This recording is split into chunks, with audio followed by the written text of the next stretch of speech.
Ethics Untangled is made by the Idea Centre at the University of Leeds. It's a podcast about the difficult ethical questions we face in everyday life.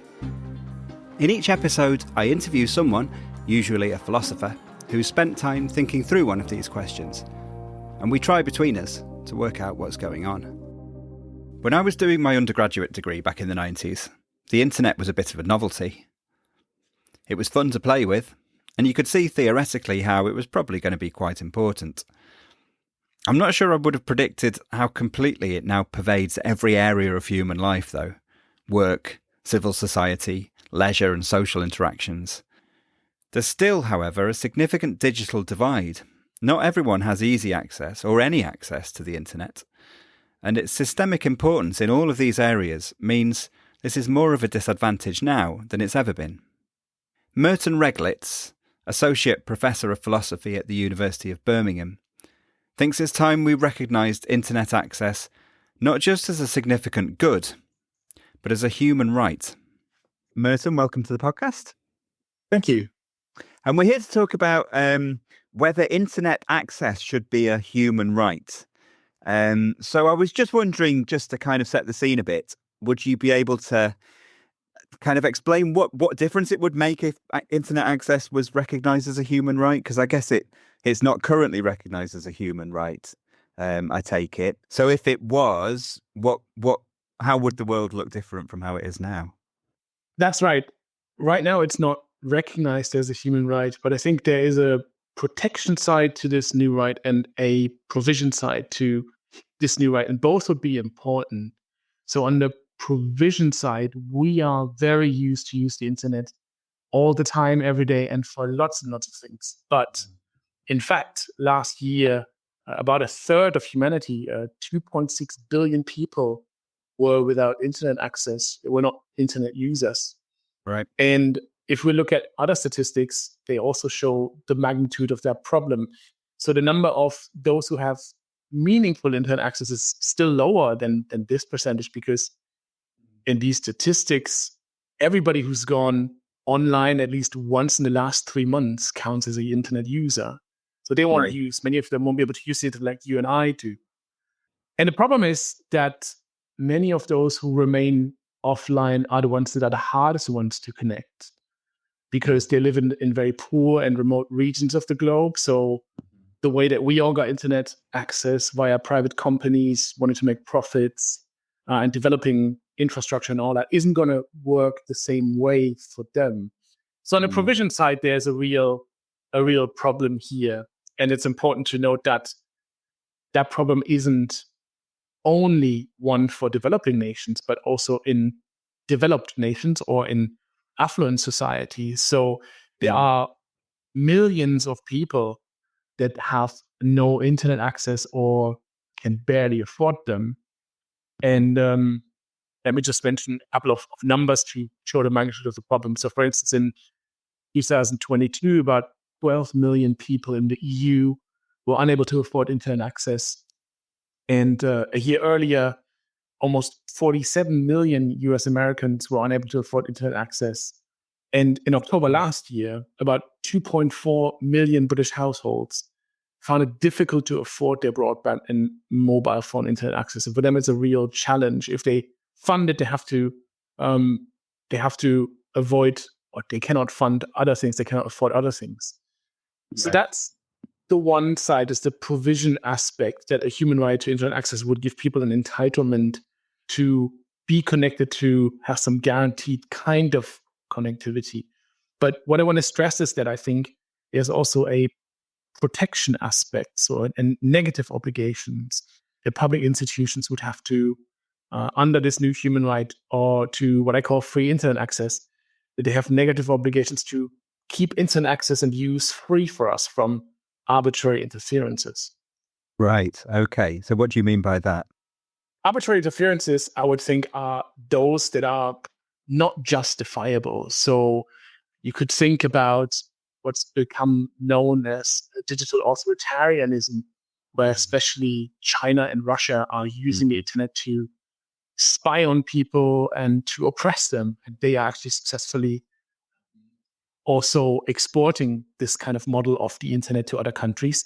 And you can also think about Edward Snowden's revelations in 2013 about how Western governments have been using the internet to spy on their own populations. Right. So what we're talking about here is internet access as a human right, but included within that is some sort of idea of free internet access, but kind of free in terms of what you're able to access and how you're able to use the internet, but also free in terms of free from surveillance or something like that. Is that right? Yes. For me, the idea of a human right to internet access has two meanings. One would be that it's free for those who cannot afford it themselves. Like we help people with other basic utilities and needs when they're unable to provide them for themselves. And the second meaning really is to be free from certain unjustifiable interferences with access or internet use. Okay, great. So that's what we're going to talk about. We're going to try and answer this question whether internet access should be a human right in that kind of sense. But I mean, it seems like there's something a little bit odd about saying that something like internet access could be a human right, because, well, certainly when I think about other human rights that are kind of generally recognized, like the right to food or water or freedom of conscience and things like that, the right to assembly and so on, they seem kind of more basic, right? So when we talk about internet access, we're talking about the availability of a certain specific kind of technology.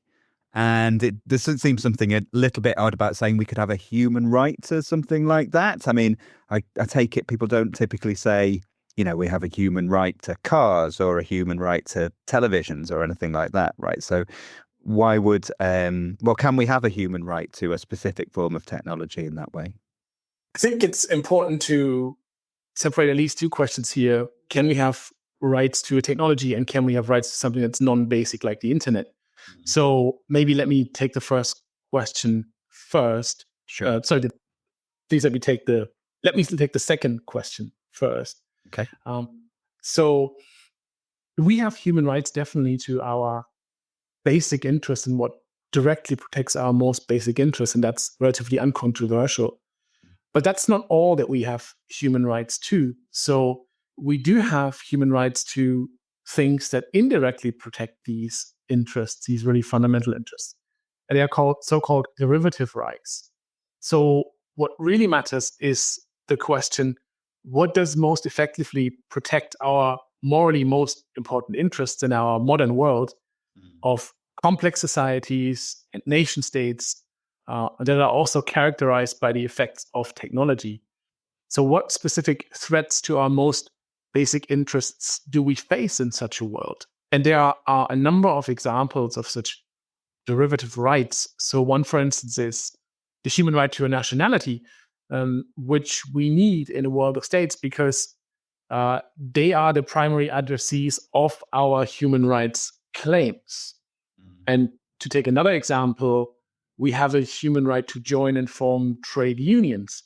Right. We could think that this is covered already by freedom of association, but it is explicitly mentioned in the Universal Declaration of Human Rights. And that is because it is one form of association that faces particular threats or has been known to face particular threats, forming unions.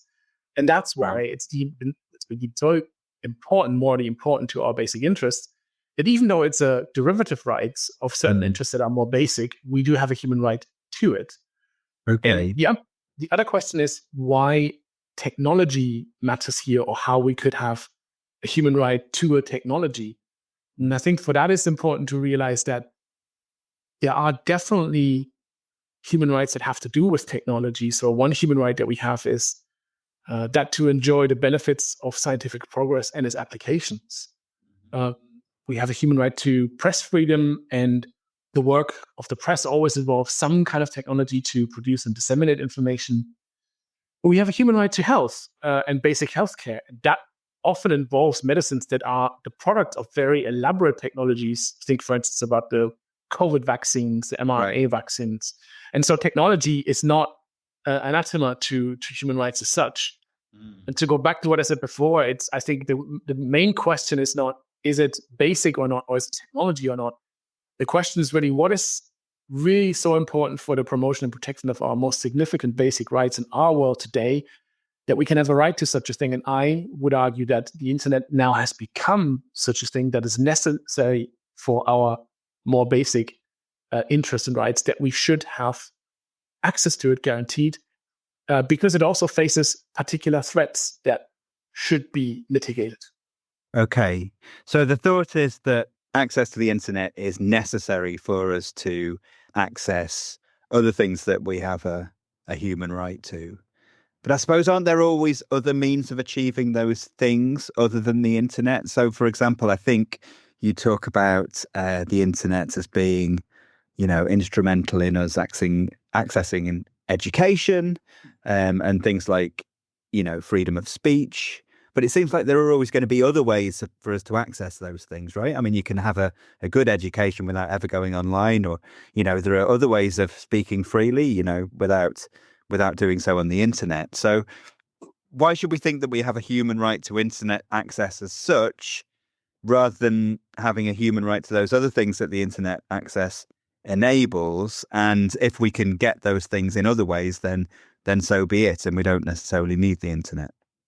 Right. I agree that we have offline ways of exercising our human rights normally. And my claim here is also not that we cannot exercise our human rights without the internet. But the question I'm interested in, and that I think is important here to ask, is whether we have adequate opportunities to exercise our human rights without the internet. And in my view, we don't have that anymore. So most people accept that in many cases, merely having formal freedoms to use our rights is not enough. So just having a way to exercise our rights that's conditional upon, for instance, people being able to afford certain things is not good enough. So that's why we have public education, or at least in most affluent societies, public health services. We have a system of mail-in ballots for those who cannot go and vote in person. And in many countries, there's also free legal counsel in court cases in case one cannot afford one's own lawyer. I think all of that goes to show that we need to think about whether the provision of a right or the enjoyment of a right is adequate for a person. And I argue that if we look at freedoms such as free speech, searching for information, or getting together with others, just to take these three, people that don't have internet access are objectionably disadvantaged in the opportunities they have to use their human rights. So we cannot, to put it in those terms, different terms, we cannot adequately or satisfactorily function in digitalized societies without having access to the internet. That is about sort of amplifying the practical value of those human rights. But there is at least one other instance or one other way in which the internet is even more centrally. And I think that becomes clear when we think about how much of public life and how much of societal activities happen online today. So the US Supreme Court has called the internet the modern public square in one of its decisions. And I think that goes to show that those without internet access are excluded from much of the public sphere today. And that's another reason why it's morally objectionable that if people don't have internet access. Right. Yeah. So I'm just kind of thinking about my experience of this, and I suppose I'm of the generation that kind of didn't grow up with the internet, but throughout my adult life, it's kind of been there, and it's just become more and more increasingly kind of permeated into every area of one's life, right? So I think the first time I had an email address was at university as an undergraduate, and it was a new thing. It was, what's this all about? Pegasus Mail, it was called. But kind of now it's just extremely difficult to imagine trying to live your life in any kind of meaningful way without going online, right? It's just such a fundamental part of everything we do, from kind of, the way you interact with your employer, the way your banking services, but just everything, like leisure things that you do. There's just always going to be an online element. So it will be extremely difficult to live without it, right? Yes, I think one could distinguish between two different questions here. One is, are we overall better or worse off for having the internet? And people might disagree on it. I would still think we are better off for having it, thinking about all the opportunities that people have in life with the internet that the internet enabled. Yeah. Or one could ask, is the internet a necessary good, given the way that we live, given the way that society looks today and operates today? And I think in that sense, I would very clearly say that it is a necessary thing to have internet access. It's practically indispensable for us to have adequate opportunities to enjoy and use our human rights today. Right. That's an interesting distinction you make there, actually. I suppose that the implication of that is that somebody could kind of consistently believe, on the one hand, that we'd be better off if the internet didn't exist, but on the other hand, we have a human right to access to the internet, which seems kind of paradoxical, but I suppose in a way it's not, because kind of a human right should be responsive to the world as it actually is currently, right? So if it is kind of de facto necessary to have internet access to kind of live a life where you are able to kind of access all these things that we need, even if it would be better, all told, if it wasn't like that, we could still have a human right to access to the internet. Yes. I think a parallel here might be with the human right to nationality. I think there are certainly people who think that it's regrettable that we live in nation states that enforce certain nationalistic points of view and that pit people from different nations together, even though we have so much in common. But given that we live in a world of nation states, we should have a human right to a nationality. Okay.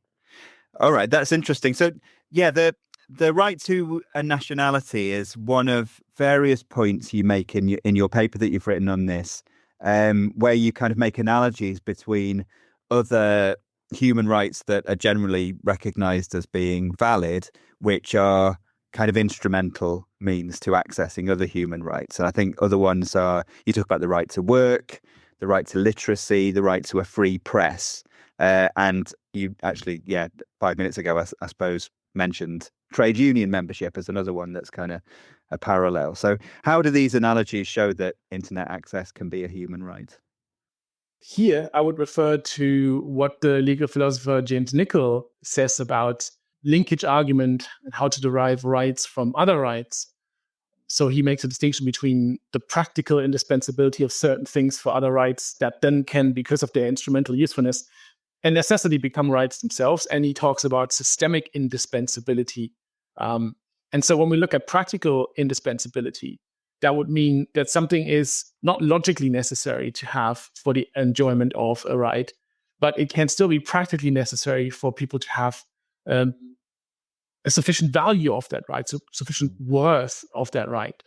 And so we could think about, for instance, what it would take for a person today to go and find and obtain some information about politics or something else that is relevant for them. If they don't have internet access, they would have to go to a public library if that is still available to them, if there is one around, or they would have to rely on other people that have internet access. And they are certainly disadvantaged compared to people that have internet access. Systemic disability is a little bit different in a sense that maybe something is not practically indispensable for any particular right, but it's still very useful for a number of rights. So that makes sense to recognize a right in that people have. So for instance, you could think of it almost like a bit of a Swiss Army knife that is good for many things. And you could think of the right to education, for instance. If you don't think of knowledge as a good in itself, how do we justify education? You don't need an education to pursue a certain kind of job. You don't need an education to form political opinions, to make a life plan, but it's certainly useful for all these sort of things. And so one could say, well, because it's so important for so many human rights, we could recognize a human right to education. There's another analogy, though, that I would think fits with the internet, fits for the internet. And that's an analogy to literacy that I would draw. And that's slightly different because, yes, the internet is good for certain things, but it's also necessary for, as I was mentioning before, participation in the public sphere. So I would say that literacy is important because the illiterate cannot independently access the world of meaning and information that is written down. Plus, they have a harder time functioning in our society and to get an education.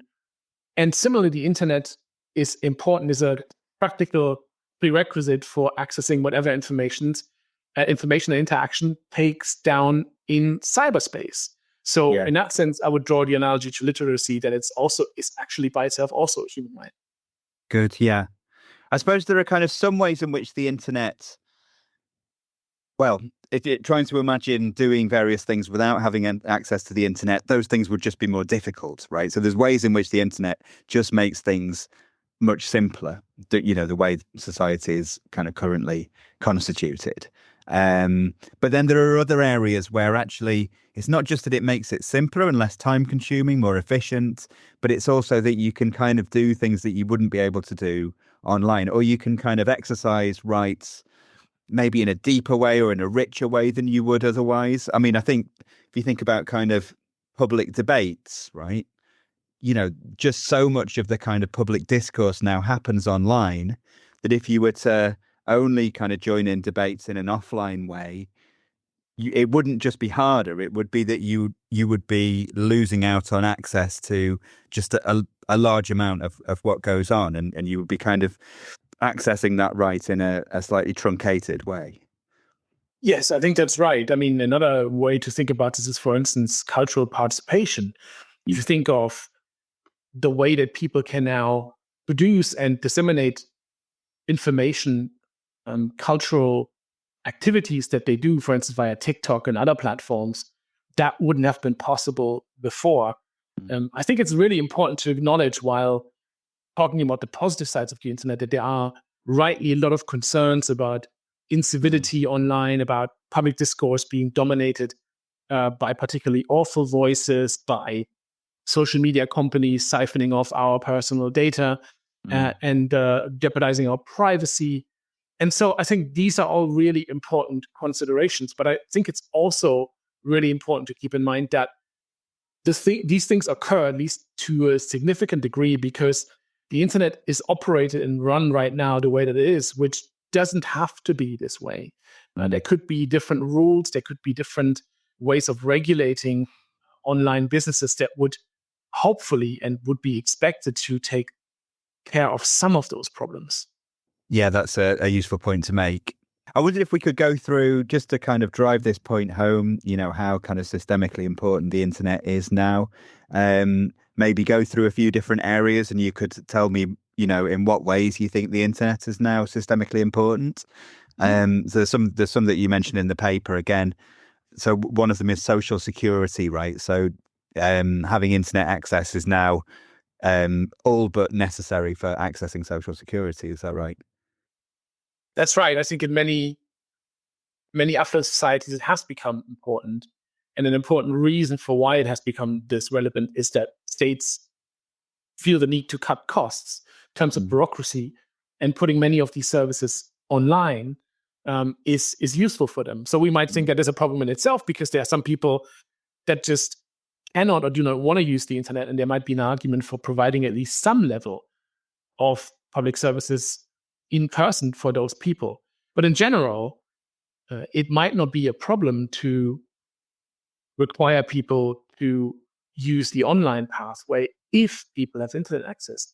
If they don't have internet access, then it becomes an unnecessary and objectionable barrier to them benefiting from public services that they are entitled to. Yeah. Okay. Another area is education. So, I mean, we've mentioned that already, but I mean, is internet access really necessary to education now? I mean, it seems like, you could go to school, not go online. It seems like you would still get access to some kind of education. That's definitely right. But I think we also saw during the pandemic, which was obviously a special case, where we relied sometimes exclusively on education online, that lots of students didn't have internet at home, and they were at a disadvantage. But even in non-emergency times, they are at a disadvantage, because there are many, many educational resources online that help those children, that can access them, to understand what they are studying in school, and that help their parents to help them with their homework. So there are studies that really show that children without internet access really are affected by this. and really do worse than children that can use online resources.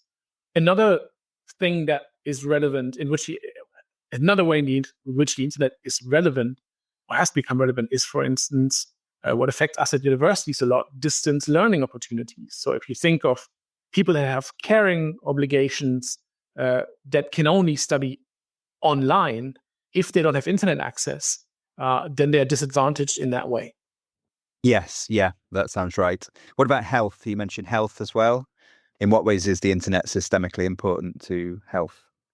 Health is a bit tricky because there's so much disinformation online as well. So you have a lot of misinformation online that is actually harmful to public health and the person's health. For instance, misinformation about the safety and effectiveness of vaccines. Right. But there's also a lot of relevant health information.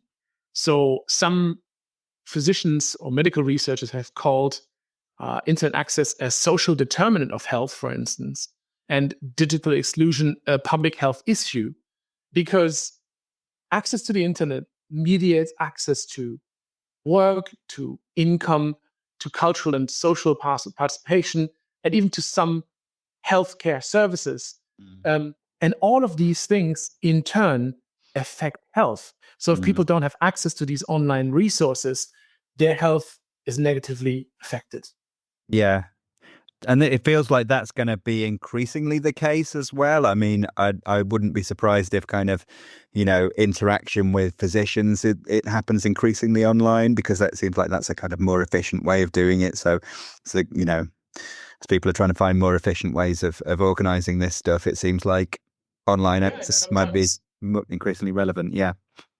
Yeah. And sometimes I think there's a good case for that. If you look at particularly territorially large states like Australia and the US, where it might not be feasible and justifiable to put healthcare facilities in very remote regions, where these kind of services are much better delivered online. And this is not an argument also, like with the case for education, it's not an argument for saying that we should move all of this information, all of these services online. There is definitely something to be said for in-person education, for in-person social services, for in-person healthcare. But there are definitely some services that might as well be provided online and that are effectively provided online, and which people can use themselves to keep track of their health. And so if they have internet access, they can benefit from these things. If they don't have internet access, they are disadvantaged. Yeah, talking to people in the medical school at Leeds, the impression I get is that kind of the use of data in healthcare is going to be increasingly important. So, clinicians might be asking patients to monitor their own health and collect data and share that data and so on. The more kind of medicine comes to rely on that kind of thing, the more people who don't have access to that technology get excluded. Exactly. Yes. Again, there is considerations about privacy and about how this data is being shared and used. And so it's not automatically a good only if it's used in some ways. But the question doesn't even arise for people that don't have internet access at all.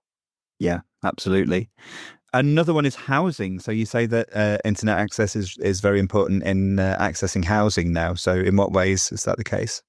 It's a very clear case of disadvantages compounding. If you're too poor to have internet access, you also have reduced mobility and social mobility and freedom to move, because much of the information about accommodation and finding new accommodation today is online. Right. And it's often also real-time information. So if you sit there with a newspaper that might still print some information on what housing is available, it might be long gone. Yeah. But it leads to certain groups of people that suffer socioeconomic deprivation disadvantages to stick together, to have to stay in place much more than they otherwise would have to if they would be able to access information about housing, which is part of or covered by the human right to an adequate standard of living, then as if they could make use of online information to actually improve their situation by, for instance, moving into a different area.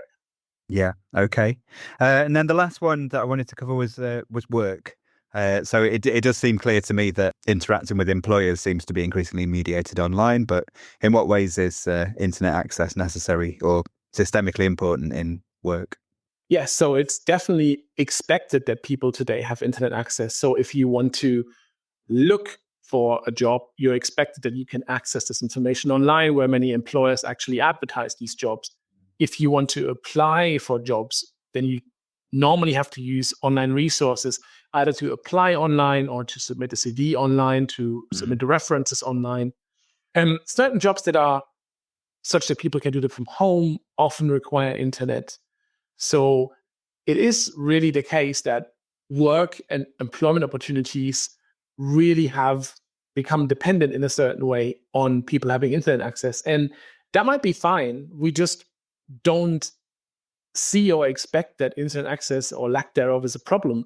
But it poses an enormous obstacle to people who don't have internet access. And because, for instance, employment and having an income affects so many other rights or human rights of people, for instance, health, but also what sort of educational opportunities their children have. It really is of systemic importance. It's not just important for one or two human rights. It really affects a whole host of human rights. Yeah, actually, it just occurred to me as we were talking, actually, that recently in the centre that I work for, we've been talking about marketing our master's programs, right? As one of the things that we occasionally kind of come around to have conversations about. It just occurred to me, at no point in those conversations did it even occur to us to think about ways of marketing those master's programs that aren't online.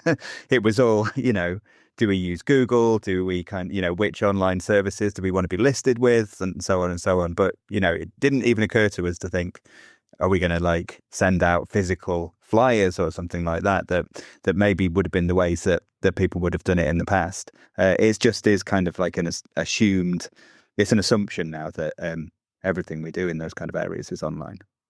It's an assumption, and I think it's not surprising that the internet has this sort of impact on our human rights. If we consider that many, many human rights, like education, have to do with information sharing or information itself. And because the internet affects the way that we share information, it of course affects many, many human rights quite fundamentally. Yeah, absolutely. Okay.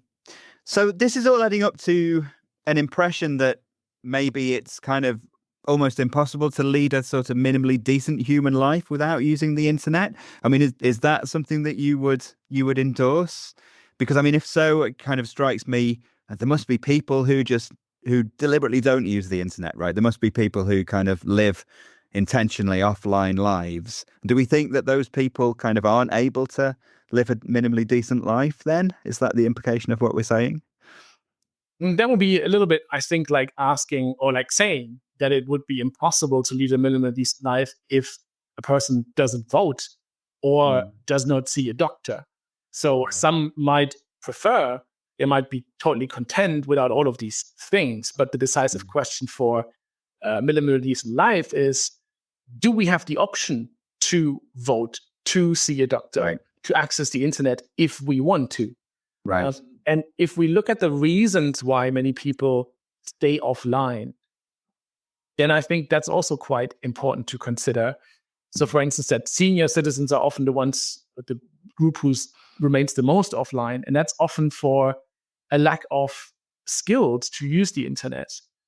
And then there are, of course, those who worry, as you were mentioning, about the harms that come from internet use, such as misinformation or personal threats. But both of those considerations are not necessities. So one can train people in society how to use the internet. And if one does, then the evidence is that they actually quite enjoy it, at least most of them. And one could also differently regulate the internet so that there's less misinformation and the danger of personal attacks and threats online, which then would make it safer, and one wouldn't have to fear or worry about these kind of harms that occur on the internet very often. So there is a question as to whether one can live a decent life without using the internet. And I think if that voluntarily is the case, then why not? It's a problem if we don't have the option even to use the internet if we wanted to. That's really what we care about when we talk about rights very often. It's not about an obligation to use the internet, but about the freedom to do so if we want to. And then the second point here really is to consider what are the reasons why people don't want to use the internet, and can we do something about that? Okay. And one of the things you emphasize is the kind of distinctive importance of internet access and securing access to human rights in developing countries. So do you think it's important in different ways in developing countries than it is in developed countries? Do you think it's more important in developing countries or less important? Just wondered if you could say a bit about that. I would think it's of different importance. So there's at least two things in developing countries which are different that matter with respect to the relevance of the internet for human rights. One of them is that the internet penetration rates are often lower in these societies. And the other one is that the level of the provision of public services is lower as well, because the governments of these countries are much more constrained in the kind of resources that are available to them. And I think the internet here matters in developing countries differently, because where there is a low level of provision of public services, the internet can at least help mitigate some of the problems that causes. So, for instance, where there are no medical services, digital health tools can at least provide some level of medical attention. One example that always comes to mind here is an initiative called Safeguard Kashmir. So in the mountainous regions of Kashmir, there are no hospitals. Right. If people have a cardiac arrest there, they would die if it wasn't for a group of volunteers in the mountains and the mountainous regions that are connected via WhatsApp with cardiologists and physicians in the urban regions, and they can help using the internet. So when, for political reasons, the internet was shut down in Kashmir, that had deadly consequences, apparently, because there was no public health service, none that could be provided, not even using the internet.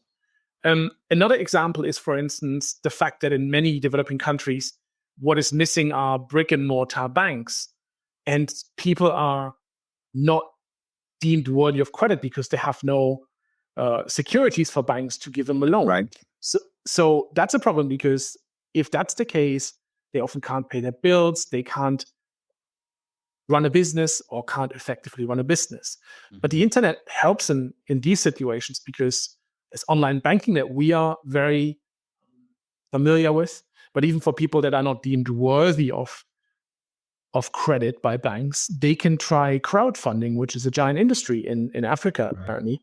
Right. And so the internet, again, can help. It can't make up entirely for the lack of public services and other private services, but it can definitely help mitigate the bad effects of this. And so in general, I think the lack of, or the lower level of internet penetration rates and the different levels of the provision of public services have different effects on how the internet matters. So in affluent societies, it affects the relevant practical worth that human rights have for people, because so many people already have internet access and therefore many more opportunities to make use of their human rights. Whereas in developing nations, it looks like internet access can sometimes, or quite often, make the difference between at least some level of human rights enjoyment and none at all. Right. Yeah, I see. Okay. And what then would be, if you were successful in making this argument that internet access should be a human right, and it did become generally recognized as being a human right, what would be the consequences of that? So, I mean, one way of thinking about rights is as having corresponding duties, right? So what duties would a right to internet access create, and for whom? So in my research, I focus on public institutions as the primary indices of human rights claims, and so the obligations that they would have if they were to recognize a human right to free internet access. There's a provision side and a protection side, as I mentioned initially already. So we've now mostly talked about the provision side, helping those who don't have access. And that certainly would also then have to entail positive international obligations to help people in those countries whose governments are too poor and who are financially not interesting enough for private companies to develop internet access. But really important to stress is that, in my view, there's the protection side of such a right as well. So what we talked about in terms of keeping the internet free from arbitrary interferences. And I would use here, the philosopher Henry Shue has talked about rights as social guarantees against standard threats. And I would use Shue's conception of rights here, Shue's understanding of rights, to say if we look at the standard threats to free internet access, then we can identify negative obligations as well. And so a number of these threats, for instance, are digital poverty and exclusion, which regards the province side. But in terms of the protection side, there are states, as we talked about before, that use the internet to oppress their populations, not to empower them. There are private companies that use it as a means to create ginormous profits by non-optionally collecting our personal data. There are states that try to eliminate net neutrality rules to make even more profit by showing us certain information in a preferential way. And that is a threat to free internet access, in my view. And finally, there's also other internet users that can arbitrarily affect our internet or interfere with our internet use if they use dangerous speech online, if they threaten others online, or if they spread misinformation that undermines public goods such as public health, public security, or public order. Right. Okay. And just kind of going back to, I suppose, to the provision side just briefly again. So I suppose the upshot of this would be something like internet access becoming a public service, right? So that might be one way in which this would go, that you would have states, being obliged to provide internet access to people who couldn't afford it, through kind of private means. Is that likely to be how this would work in practice? I would think of it as a basic utility. So if we wonder, would it be excessively and prohibitively expensive? My response would be that just like other basic utilities and services, public support will be reserved for those who are unable to afford these services and utilities for themselves. Most people, we know that most people in affluent societies can afford internet access themselves, so they wouldn't necessarily create costs for the government. Sure. But to further limit the expectations of what such a right would have to require, I think it's quite well established in the literature that human rights should be feasible for the majority of states to not create unrealistic burdens on states, also to care for the interests of people in other countries. And so if we apply this, then we could apply the distinction between the general content of human rights and certain minimum core obligations that the UN, for instance, uses for socioeconomic human rights, which means there are all states are actually expected to fulfill the general content of human rights, but there are some which we recognize are not in a position economically, financially to provide the full extent of the content of a human right. But they are not let off the hook entirely. They still have certain minimum core obligations to fulfill for everyone. So there's an analogy here to be drawn, for instance, with the human right to health. So that would also take into account contextual factors. I try to develop a global technical standard of minimum connectivity that fits these kind of criteria so that it's manageable feasible for the majority of states and still effective enough to give people adequate opportunities to realize their human rights. But that would not entail, in my view, that states have to provide the newest iPhones or the most expensive fiber broadband connections for everyone. And the final point here is to say that public investments in universal connectivity would financially or economically not be a one-way street for governments. And here's a parallel to other things like education and healthcare and these kind of services. They would lead, if they would be realized to, or they could be expected to lead to increased economic activity and increased employment, better educated citizenry at health levels among the population. And all that would in turn benefit government situation financially as well.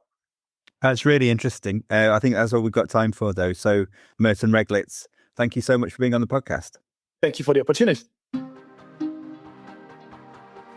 If you enjoyed this episode of Ethics Untangled, please like and subscribe and recommend us to your friends. The podcast is edited by Mark Smith at Leeds Media Services, and our music is by Kate Wood. Ethics Untangled is brought to you by the Idea Centre a specialist unit for teaching, research, training and consultancy in applied ethics at the University of Leeds. We offer master's programmes in healthcare ethics and applied and professional ethics, and PhDs available full or part-time and face-to-face or by online learning. We also offer consultancy and training services for business and the professions, including help with the difficult ethical issues faced by your organisation, commissioned research projects, and online or face-to-face CPD. If you'd like to find out more about these or any of our other activities, please visit our website at ahc.leeds.ac.uk/ethics.